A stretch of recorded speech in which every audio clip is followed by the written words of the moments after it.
Today we will discuss inclusive school, inclusive education. School इसी में add कर लेंगे हम लोग। हम इंक्लूसिव एजुकेशन के बारे में आज डिस्कस करेंगे। इंक्लूसिव एजुकेशन है क्या? जैसे हम हिंदी में कहते हैं समावेशी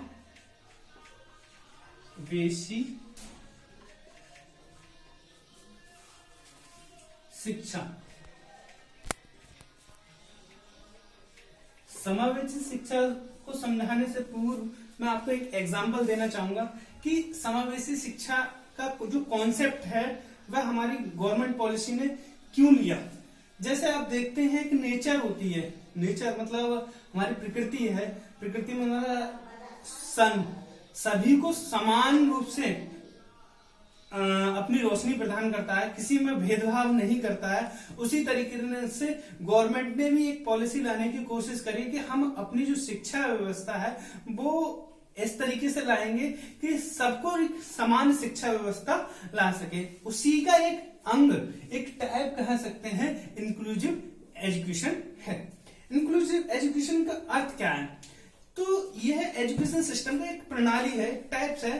तो कह सकते हैं इंक्लूसिव एजुकेशन एक ऐसी प्रणाली है जिसमें से सामान्य बच्चे यानी जनरल स्टूडेंट और स्पेशल स्टूडेंट्स, स्पेशल मतलब दिव्यांग स्टूडेंट्स शिक्षा को समान रूप से ग्रहण करें, तो वह कैसी शिक्षा कहलाती है? समावेशी शिक्षा।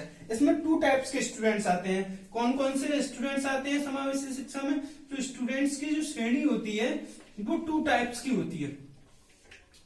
नंबर 1 हमारे नॉर्मल स्टूडेंट्स होते हैं।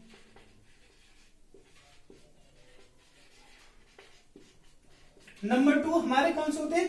स्पेशल स्टूडेंट्स होते हैं। स्पेशल स्टूडेंट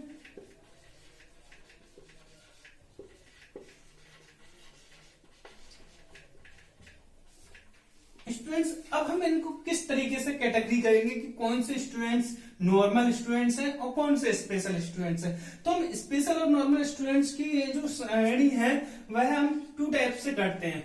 एक तो हम इसे इनको जो कैटेगरी में बांटते हैं वो 2 टाइप से बांटते हैं कि एक नंबर 1 में जो टाइप्स हैं, इन्हें बांटने के जो टाइप्स हैं हमने 2 टाइप्स लिए। तो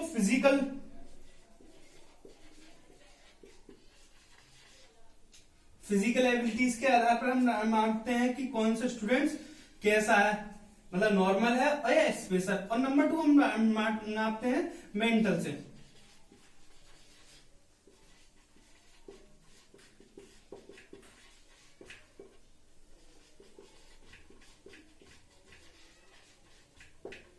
टू टाइप्स के स्टूडेंट्स होते हैं और हमने इन्हें किस टाइप से बांट लिए? फिजिकल और मेंटल एबिलिटीज के आधार पर बांट लिया। किस तरीके से बांट सकते हैं? सबसे पहले हम बांटते हैं फिजिकल। फिजिकल में नॉर्मल कौन से होते हैं? जिसके भाई हमारे पास 2 हाथ 2 पैर और सामान्य रूप से हम संचालित कर सकते हैं अपने हाथ वगैरह को। और स्पेशल स्टूडेंट्स में क्या हो सकता है कि वो स्टूडेंट्स क्या हो सकते हैं, मान लो वो दिव्यांग हो सकते हैं, हाथ से, पैर से, आंख से, कान से, थोड़ा थोड़ा उनमें थोड़ी सी डिसेबिलिटी हो फिजिकल रूप से, तो वो स्पेशल स्टूडेंट्स में आ जाएंगे। ठीक है। मेंटल एबिलिटीज के आधार पर हम देखें तो नॉर्मल स्टूडेंट्स कौन से होते हैं? नॉर्मल स्टूडेंट्स को हम आईक्यू के आधार पर बांटते हैं। जो आईक्यू बुद्धि लब्धि का जो कॉन्सेप्ट है साइकोलॉजी में आपने पढ़ा होगा कि जो 90 से 110 की आईक्यू के बीच में जिनकी आईक्यू होती है वह कौन से बच्चे होते हैं? नॉर्मल स्टूडेंट्स होते हैं। कैसे स्टूडेंट्स कहलाते हैं? नॉर्मल स्टूडेंट्स कहलाते हैं। स्पेशल स्टूडेंट्स के बारे में हम बात करें तो जिनकी आईक्यू लेवल 90 से कम और 110 से अधिक, तो वो कौन से स्टूडेंट्स होते हैं? स्पेशल स्टूडेंट्स होते हैं। 90 से कम और 110 से अधिक। कई स्टूडेंट्स के मन में एक ख्याल आ रहा होगा कि 90 से कम 2 टाइप्स के स्टूडेंट्स होते हैं। 2 टाइप्स के स्टूडेंट्स होते हैं जिनकी आईक्यू 90 से कम और लगभग 60 तक है आईक्यू, और 60 से नीचे जो होते हैं वो मेंटली रिटायर्ड होते हैं। इनके लिए स्पेशल स्कूल की आवश्यकता होती है। इन्हें जो होता है इन्हें हम इंक्लूसिव एजुकेशन में शामिल नहीं कर सकते, इन्हें हमें क्या करना पड़ेगा, स्पेशल एजुकेशन में डालना ही पड़ेगा। स्पेशल एजुकेशन आप लोगों ने देखा होगा, स्पेशल स्कूल सुने होंगे, जैसे किसी के कान से या आंख से बिल्कुल नहीं दिखाई देता, आंख बिल्कुल अंधी है, तो उनके लिए ब्रेन लिपि जो प्रणाली है, मतलब पेज पे कुरेदा जाता है और उससे वो पढ़ते हैं, उसे समझ के उन्हें अपने हाथों सेंसिटिविटी से समझते हैं कि इसलिए तो वो क्या हो जाते हैं, या फिर आईक्यू लेवल बहुत ज्यादा कम हो, आपने देखा हो उन्हें समझ में ही नहीं आता है, कुछ भी नहीं समझ में आता है, बिल्कुल पागल टाइप के होते हैं, तो वो आईक्यू लेवल 60 से नीचे होती है, तो उन्हें स्पेशल स्टूडेंट होता है। मगर हम जो बात कर रहे हैं वो नॉर्मल स्टूडेंट है, 90 से 10 की आईक्यू, और यहाँ पर 90 से 60 के बीच में और इससे अधिक के बीच में, और फिजिकल रूप से थोड़े बहुत डिसेबल बच्चे हमारे स्पेशल स्टूडेंट्स होते हैं। इनको जब हम साथ में पढ़ाते हैं, एक प्रक्रिया के तहत इन्हें हम साथ में पढ़ाते हैं, इन्हें साथ में एजुकेशन देते हैं, that call inclusive school. Clear? अब हम एक और टॉपिक देख लेते हैं, इसमें थोड़ा सा इस चीज को क्लियर कर लेते हैं, समझ में आ गई होगी कि जो नॉर्मल स्टूडेंट्स हैं और स्पेशल स्टूडेंट्स हैं, उनको साथ में जो पढ़ाने की प्रक्रिया है या साथ में शिक्षा देने की प्रक्रिया है, वो कैसी प्रणाली कहलाती है, समावेशी शिक्षा कहलाती है। क्लियर? अब हम थोड़ा सा ये देख लेते हैं कि कौन कौन से डिफरेंस के जो स्टूडेंट्स होते हैं, एक लाइन में कहा जाए तो कहें जो डिफरेंस होंगे,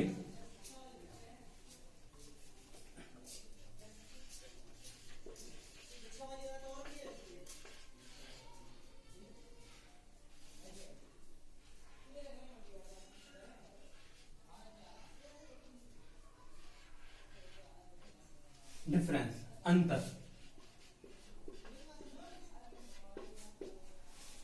जो अंतर हैं वो कौन कौन से हैं, समावेशी शिक्षा में जो अंतर मान लेते हैं कि इनके आधार पर हम शिक्षा नहीं दे सकते, तो अंतर में ध्यान रखना होगा कौन कौन से अंतर हो सकते हैं। नंबर 1 हमारा अंतर हो सकता है कल्चर, यानी संस्कृति।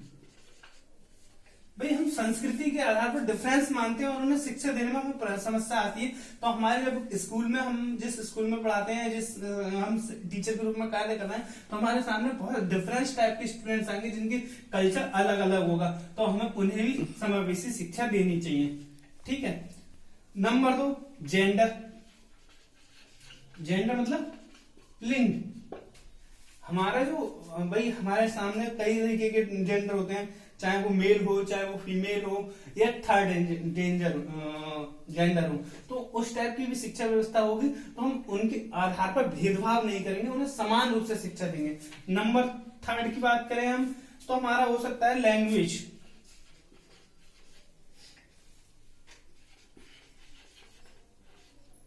भाषा। भाषा बहुत ज्यादा इंपोर्टेंट करती है, प्रभाव डालती है समावेशी शिक्षा में।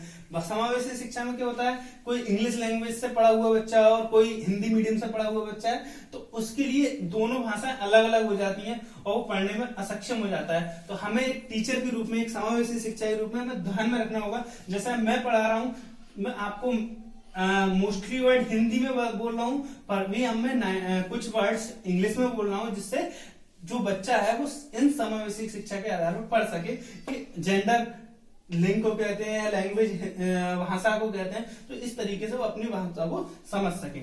4th कह सकते हैं भाई हमारे पास जो मेन रूप से आते हैं मेंटल एबिलिटीज और फिजिकल एबिलिटीज, यानी कि शारीरिक योग्यता और मानसिक योग्यता, ये दोनों भी बहुत ज्यादा डिफरेंस डालते हैं समावेशी शिक्षा में।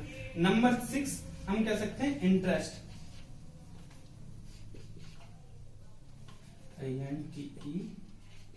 इंटरेस्ट, इंटरेस्ट मतलब रुचि, भाई बच्चे की क्या रुचि है पढ़ने में, किस तरीके से है, तो इनके आधार पर बच्चे बहुत सारे डिफरेंसेस होते हैं। कहा जाए अगर कोई ट्विंस भी होगा, यानी कि एक साथ जन्म लेने वाले भी बच्चे होगा, तो उनमें बहुत सारे डिफरेंस होंगे, वो चाहे कल्चर के आधार पर उनकी रुचियां अलग हो सकती हैं, तो जो ट्विंस होते हैं उनके भी जो विचार होते हैं, अलगाव होते हैं, सेग्रीगेंस होते हैं, वो अलग अलग होते हैं, तो वो एक साथ पढ़ाने के लिए बहुत ज्यादा जरूरी होती है। तो इंटरेस्ट के आधार पर भी हमें अपनी जो इंक्लूसिव स्कूल है या इंक्लूसिव एजुकेशन है, उसमें इन सब चीजों को ध्यान में रख के, इन्हें ध्यान में रख के टीचर को इस तरीके से पढ़ाना चाहिए कि एजुकेशन सिस्टम में बदलाव करे, ना कि इन चीजों में बदलाव करे। जैसा उसने सोचा कि भाई हम कहाँ पढ़ा रहे हैं, हमें एक पर्टिकुलर जगह पे पढ़ाना है और हमारी संस्कृति ये है, तो उस संस्कृति में नहीं ढालना है, हमें उन बच्चों के हिसाब से बदलना है जिनके हिसाब से हमें पढ़ाना है। तो डेट कॉल हम कह सकते हैं ये क्या हो गई, हमारी समावेशी शिक्षा कहलाती है। Thank you very much.